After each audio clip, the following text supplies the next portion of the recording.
Jedd Fisch put his money where his mouth is on the NIL front.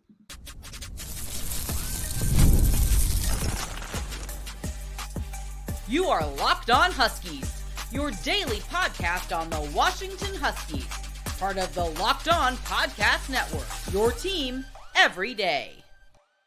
Welcome back in to another edition of the Locked On Huskies podcast. I'm Roman Tomashoff. That's Lars Hanson. He's site editor with Athlon Sports Inside the Huskies.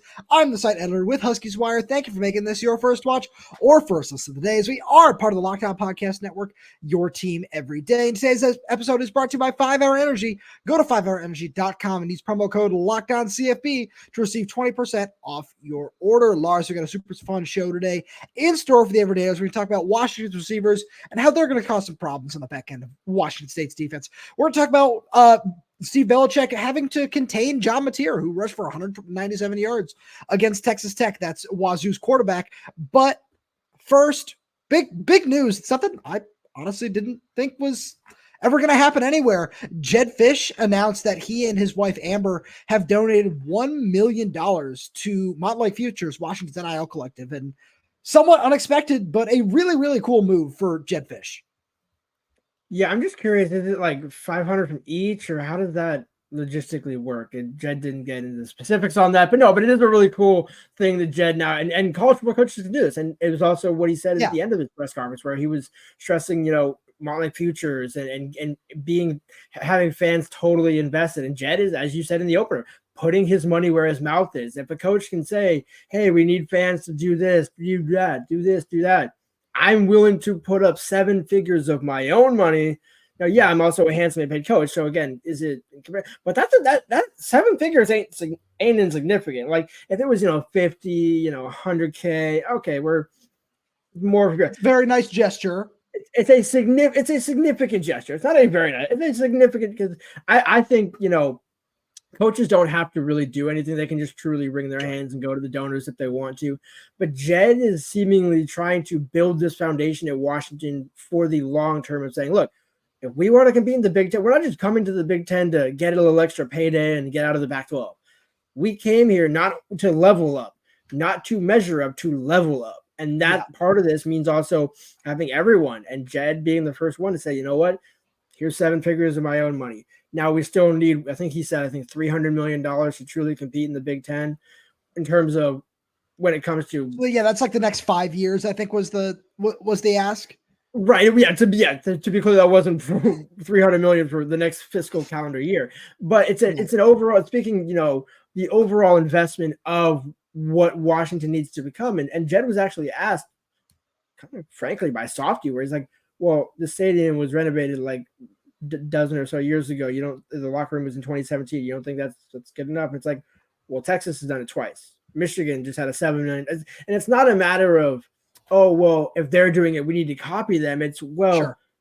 In recruiting, as we spend a lot of time over the summer and basically throughout the entire year talking about recruiting on some level or another, and on both of our respective websites, it's a year-round thing. Kids are coming in the winter. They want to be able to, be in an environment. How do you think kids go to Iowa and Iowa State?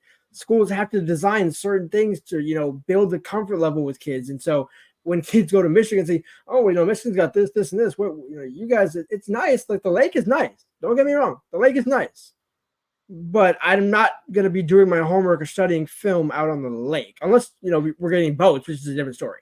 That'd be nice. I'd like a boat, but no. So I see where you're going with that, and it's something that, as you said, that Jedd did reference, where he said, yeah, kids are coming here during the season, and then they're going to Michigan, Ohio State, Oregon. They're seeing some of these other facilities from around the Big Ten, where I know that people think, oh, that might not necessarily matter, where it's about selling the things outside the program, and you're right. Like those are both big sells, but having the facilities to go along with it is really, really important. And that's, he's talking about zero gravity chairs and the leg compressor things that the name is escaping me, that I certainly want to try as well. But having all those other little recovery advantages. He's talking about hydrotherapy. He's talking about finding different ways to invest and level up in the Big Ten, where that's always been Jedd's thing, is finding a way to level up wherever possible. And it's just really cool to see him backing that up. Where that's what it's about at the end of the day, is him saying, yeah, I like this. I want it. I want to make sure that it happens. And I'm going to invest in that. And that's really cool. That's and it's not, the end all be all, right? You still got to be a good football coach. You still have to make sure that you're winning games and putting a nice scheme out there and doing all that. But so far, he's doing that. He's undefeated. It's early, but he's undefeated. So combining those two things is really cool. And I really like that. But then adding this on top where, making upgrades wherever he sees fit from his time and from just being everywhere that he has been, it's really cool to see. Yeah, and if you think about also in the grand scheme of things, as he continues to win, he can ask for more. Coaches, and that's not just with his contract, that's with everything, where it's like, hey, if you want to keep me here when Florida State probably call in the next couple of months here when those two jobs become open. I just want to throw that one out there right now. But when those times come, Florida State's going. Do not be surprised. But I'm just saying, do not be surprised at the end of the year. But getting back to Fisch, when you have other big schools calling, Kalen just left, you get the buyout. Yeah, that's nice to get a buyout and you go get the next coach, but you don't want to be churning out coach after coach after coach, because then you literally become what Oregon fans love to say, a stepping stone U. And that's not what Washington is. Jedd wants to build a actual powerhouse at Washington because he knows Washington has the resources to do it, but it's about cultivating it and striking at the right time, which is kind of why Jedd's the perfect guy to do this. Where imagine, let's say Chris Peterson doesn't retire back in after the 2019 season. Do you think he takes the same level? And now again, Chris Peterson has been great for NIL at Washington. Was influential in the cultivation and genesis of Mountain Lake Futures back in the day, and he's certainly been involved. And so it's not a slight to Chris Peterson. But do you think he would be selling it in the same manner and fashion that Jedd does? And that's what's important in this day. It's not just about having the resources; it's about not flexing, because you don't want to be the tryhards down south or certain other schools in the mountain region where you're saying, hey, look at us do this and that. It's no, just we want our natural brand that is the greatness of Washington to have these other features so that you can just naturally be attracted to us and have the whole package work together, not just because, hey, we invested $25 million in NIL last year. We had the second most expensive roster in football. Okay, but what else do you have to offer? It's more than just the financial side of things. It's kind of everything that comes with it. It's building everything for the long term. It's not just one thing. It's everything. So I like where you're going there, and that's really what this is about. Where just the more I think about it, the more I just there are going to be people who are, no matter what happens with the Florida job, they're going to say, oh well, until a new coach is hired there, I'm going to be worried. Yeah. Understandable, but this just seems like a really big step in the right direction where, again, it's not the end all be all, but this seems like a really good sign and a good step in the right direction for Jedd really wanting to be here for a long time. And I do believe he's going to be here for a while. And this is a really big part of that, where he's just taken such a firm stance on doing that, on, investing his own money and making sure that Montlake Futures is getting the support that it needs. And just the more that I look at it, I'm sorry, do you have something there?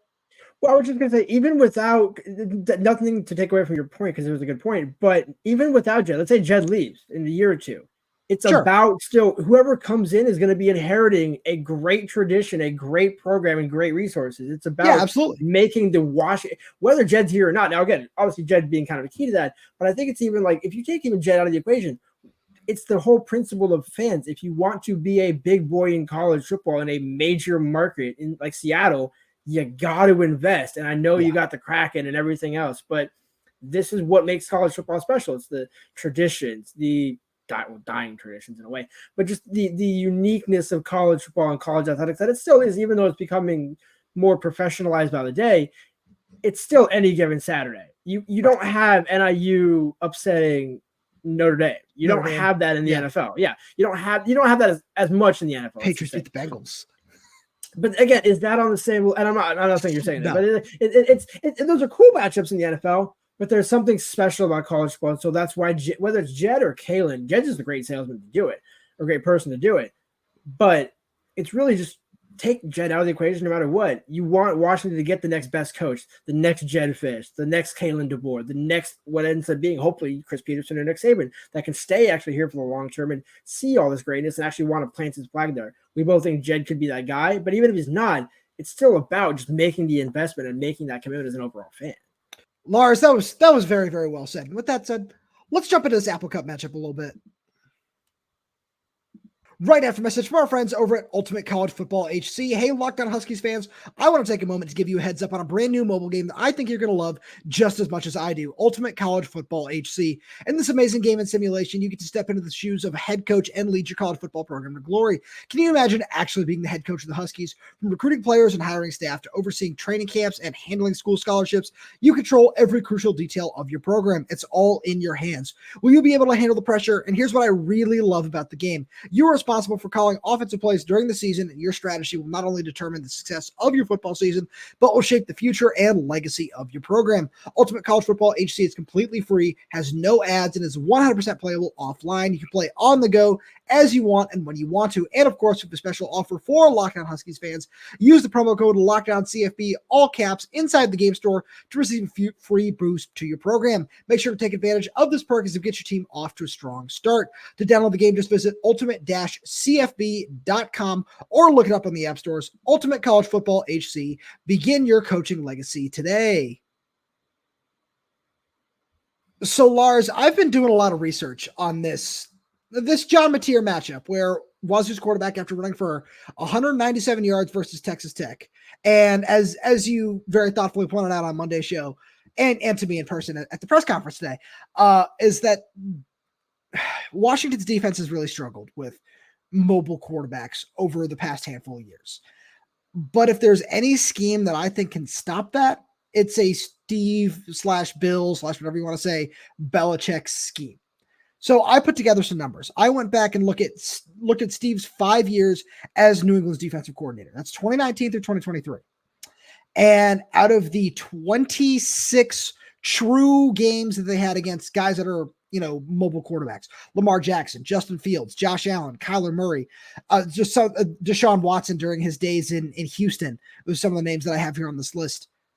These are really interesting numbers. As I said, 26 games. The one that stands out the most is Lamar Jackson 2022 cooked him for 11 carries for 107 yards. Justin Fields, another big game where he had 14 for 82 in that same 2022 season. But outside of that, I have 3 games here where a rushing quarterback, a true mobile quarterback, went for over 45 yards on the ground. 2 of those were for Josh Allen. The other one was another game against Lamar Jackson. So this defense does a really, really good job in the scheme, that is, of finding ways to contain mobile quarterbacks. Yeah, when you told me those numbers, it was not surprising, just knowing, from afar, obviously, not unlike you, what, the Belichick defense and what the Patriots defense is known for. But it's also when you equate that to, okay, so the scheme can be great, but he doesn't have NFL players to work with. Now, again, as the defense has shown, he's got some pretty darn good players to work with. Yeah. So who ends up, as we talked about at the press conference, who ends up filling those roles? And we talked about this actually before the show. I think it's perfectly suited for Cam Broussard, who just got a game ball for his performance against Eastern Michigan. I think had a fumble recovery, had a handful of tackles somewhere in there. Really has been a guy that I know is listed as an or next to McKellisteen. And I think, honestly, it's a testament to Mikkel because Mikkel's played a significant number of snaps. I think one of the top 5 snappers, defensive snappers in through the first 2 weeks. But Cam just does something so different that I think when you talk about who would be better to kind of play that pseudo spy role or, be that containment guy, I think, and I know, we talked about potentially, I think some people would say Carson Bruno, some people would say Alfonso Giudice. I personally think it's Cam Broussard, because of how athletic he is and still has the size at safety to come down in the box. He certainly is comfortable doing that. And when you talk about either A, rushing up the middle through the gaps or getting outside, bouncing outside either tackle, Cam's a guy that can either come down to the box and stop you right for a 5-yard gain or stretch out to the side. He's got speed to get outside. So I think Cam's going to be that guy, Cam Broussard, again, the other one could be Cam Pipion, but I think Cam Fab is going to play more of a, the other safety role in that regard. So I would probably have Broussard probably as that third linebacker / third safety kind of guy. And that'll be the kind of initial test for John Mateer to see if he can handle that. Yeah, I'm really curious to see what the alignment looks like. Where you and I saw plenty of times throughout fall camp where they put three safeties on the field and have, whether it be Cam Broussard or Justin Harrington or Cam Fabiculanen, one of those guys play that inside linebacker role next to Carson or Alfonso or Brian Parham or Drew Fowler or whoever it was. And it feels like this is what they are preparing for with that, where it might end up being a dime look where we're going to see six defensive backs, but with some of the size, when you talk about Cam Broussard, you talk about Justin Harrington, who we haven't seen a whole ton of on defense just yet. Feels like they might still be working him back from the ACL injury he suffered in Oklahoma, where we've seen him on special teams, but not necessarily a whole ton defensively just yet. But I think about the size of those kinds of guys, where Cam Fabiculanen has played even more physically than he has, over the course of his Husky career this year, where he is playing freer, he's playing faster, and thinking about one of those guys lining up in that spot seems to be a really, really nice counter.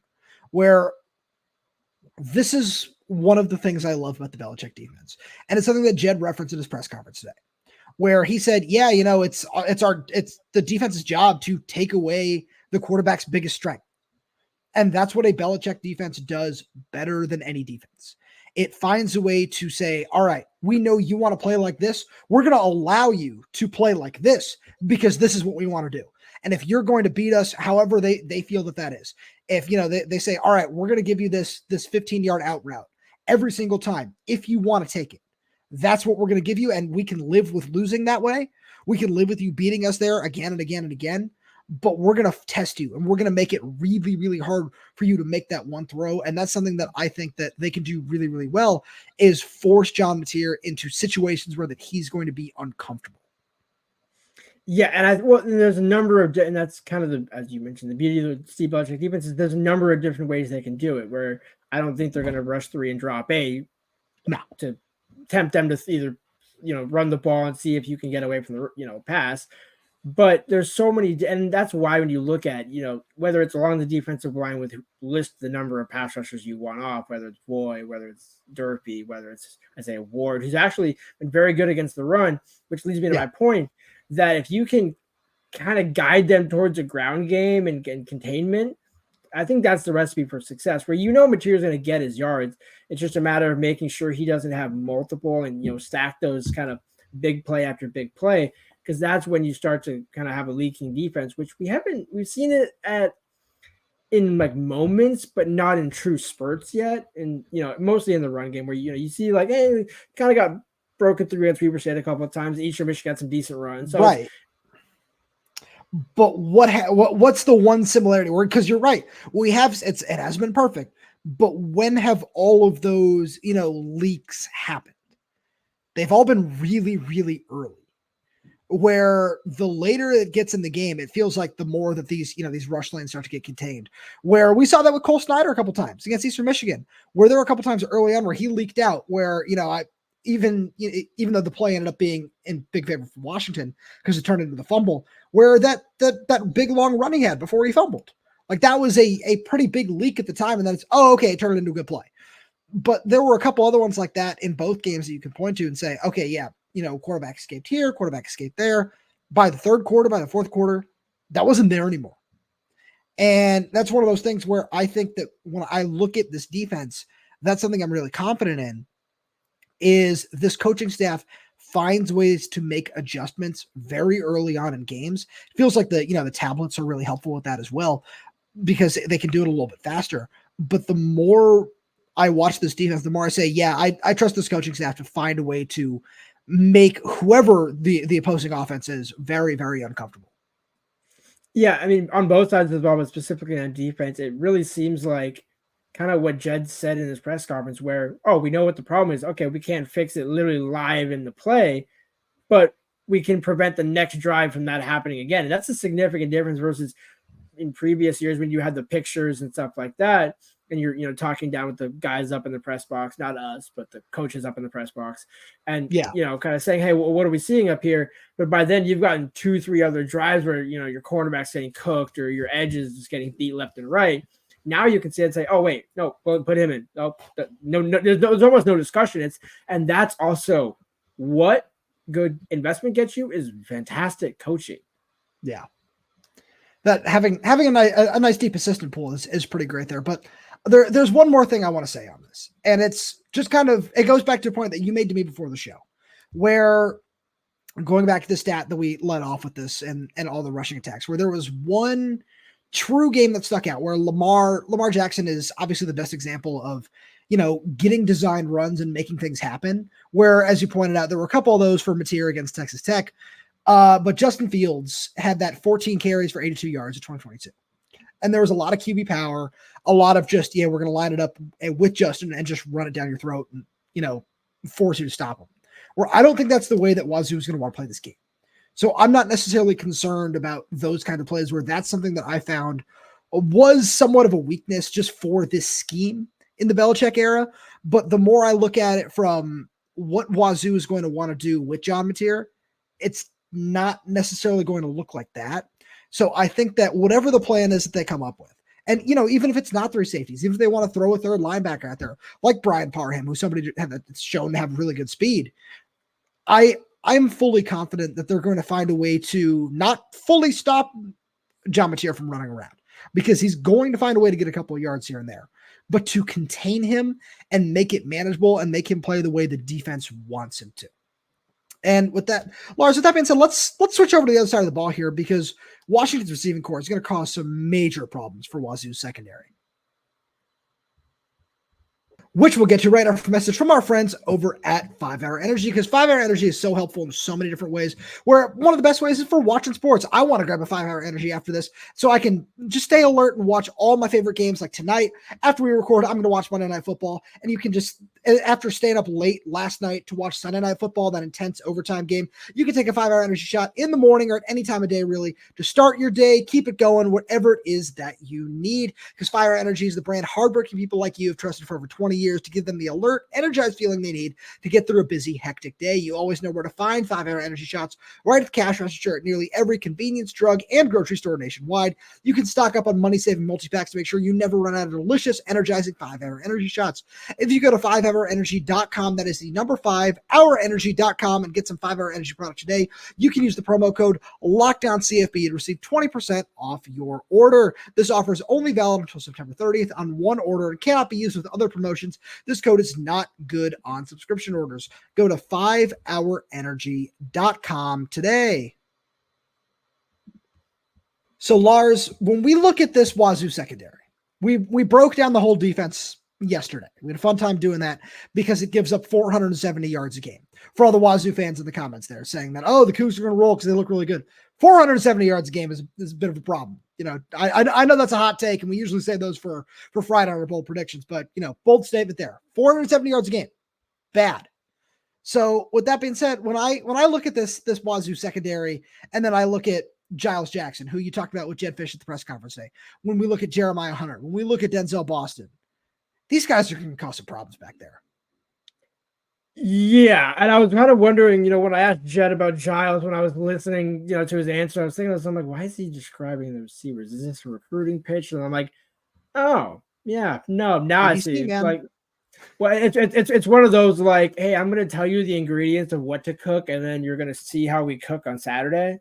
Right. And, you're in a very coach speak manner where he wasn't like, oh, yeah, we think we're pretty good against those guys. And, he very kind of quietly, and then was like, look, I think we're going to do a pretty good job in that respect. But that's also why having three different types of receivers. I mean, Denzel's got, the taller one of the group. But, I mean, Giles does something different than both of them. Denzel does something a little bit different than both of them. And Jeremiah certainly started carving out a role that, resulted in him getting in the end zone pretty quickly. So he knows how to make an impact and, can handle not getting the ball a couple, in a game or two and not, go over the moon about it and actually responded pretty well. So I think that's, and when you look at also think about what Washington State lost in that secondary, that's kind of why I also asked Fisch about the defense and how it compares to last season, because Arizona torched Wazoo in Pullman last year, 44-6.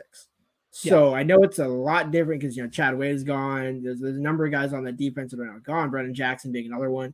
So there's a lot of new faces on the team, which also kind of, again, leads into you have two veteran receivers and a young veteran receiver in Denzel, who really should, especially with Will, and it seems like all three of them really are starting to get more in sync in terms of there's still some miscommunication, but I think this week seems like the week that they're going to really get that dialed in. And Jedd, again, mentioned that by saying it's kind of great that we have a rivalry game in week 3 because it kind of forces us to get dialed in. And now we have to lock in because it's not just another Eastern Michigan, no disrespect, or Weber State, no disrespect. But this is it's a little bit more steep competition with some bragging rights on the line. And that's the way I like the way this non-conference schedule has shaped up, where it's Weber State week 1, you step up in competition in week 2 against Eastern Michigan, and now you get another step up in competition in Wazoo, who I think they're better than Northwestern, honestly. Where when I watch both those teams back to back, I think Wazoo's better than Northwestern, which we'll get to next week. But when I look at this, it's exactly as you said, Lars. It's not only did Wazoo have trouble with the personnel that Jedd Fisch threw at him at Arizona, but it also just had a lot of trouble with the scheme. And that's something that hasn't changed, where out scheming Jake Dicker, he's a really good defensive mind. He really, really is.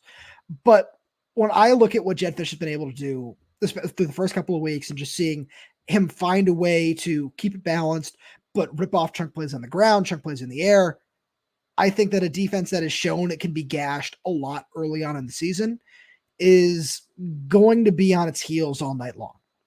Where, as you said, Denzel can stretch the field. He can work at all 3 levels of the field. All 3 of these guys can, but it was great what Jedd said earlier. Hey, if you guys want to run 3 more plays, just find Giles on 3rd down.